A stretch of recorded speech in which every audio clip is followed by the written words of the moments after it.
Assalamualaikum warahmatullahi wabarakatuh. Balik lagi di channel saya. Kali ini saya akan menjelaskan tentang use case diagram dan activity diagram. Di sini saya menggunakan contoh memesan makanan dari GoFood.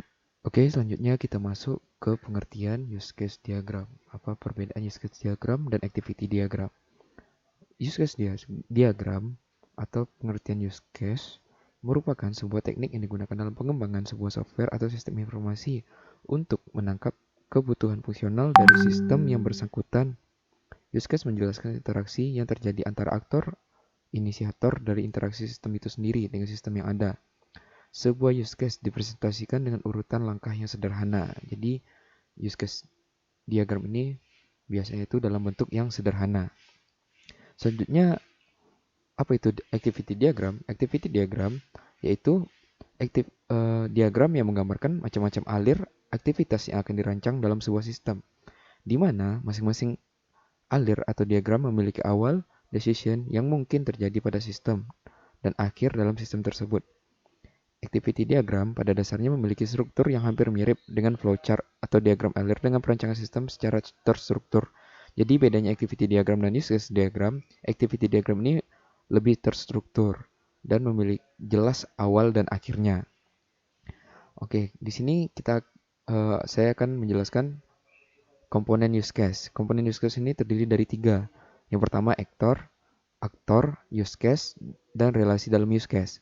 Sedangkan activity diagram komponennya adalah activity, action, initial node, activity final node, decision, line connector. Dan activity diagram ini dibuat berdasarkan sebuah use case atau beberapa use case dalam use case diagram. Jadi, activity diagram ini merupakan kumpulan dari use case tersebut.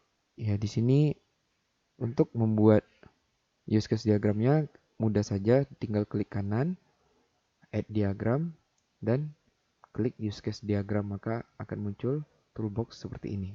Oke, di sini saya akan menjelaskan tentang use case diagram. Di sini saya menggunakan Star UML, teman-teman semua bisa mendownloadnya sendiri. Teman-teman bisa mendownloadnya sendiri di Google. Oke, di sini saya telah membuat kerangka ini menggunakan use case subject dengan nama sistem pemesanan makanan di GoFood. Di sini saya menggunakan 3 aktor.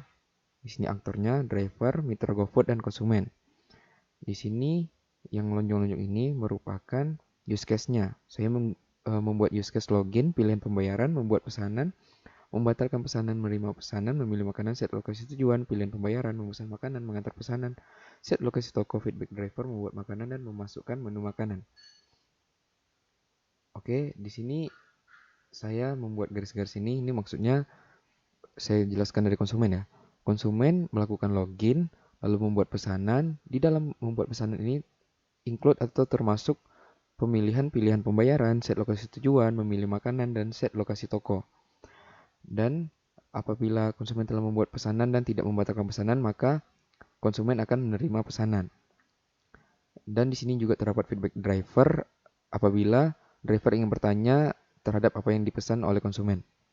Selanjutnya dari sisi driver melakukan login, lalu driver menerima pesanan, memesan makanan, dan mengantar pesanan yang telah dibuat oleh konsumen. Di sini yang ketiga mitra GoFood. Mitra GoFood di sini melakukan set lokasi sehingga include pada konsumen membuat pesanan. Mitra GoFood juga membuat makanan yang telah dipesan oleh konsumen. Mitra GoFood memasukkan menu makanan sehingga konsumen dapat memilih makanan yang ada di sini. Oke, selanjutnya kita masuk ke activity diagram. Di sini caranya klik kanan, add diagram, lalu tekan activity diagram. Di sini saya telah membuat activity diagramnya. Di sini saya menggunakan swim lane untuk membuat kolom-kolom vertikal ini. Di sini saya membuat seperti ini. Dimulai dengan inisial di sini, lalu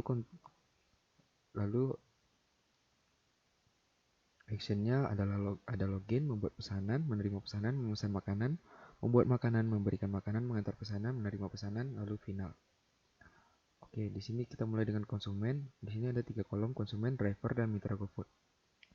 Dimulai dari inisial, lalu control flow-nya masuk ke login. Dari login masuk ke membuat pesanan masih di kolom konsumen, lalu dari konsumen pindah langsung ke driver, itu membuat pesanan. Di sini lalu driver menerima pesanan. Setelah menerima pesanan, driver memesan makanan. Lalu mitra GoFood membuat makanan yang telah dipesan oleh driver. Di sini setelah membuat makanan, mitra GoFood memberikan makanan kepada driver. Selanjutnya, driver mengantarkan pesanan ke konsumen. Setelah konsumen menerima pesanan, maka selesai masuk ke final. Oke, mungkin itu saja yang dapat saya sampaikan. Terima kasih atas perhatiannya. Jangan lupa suka, komentar, dan sebarkan. Terima kasih. Assalamualaikum warahmatullahi wabarakatuh.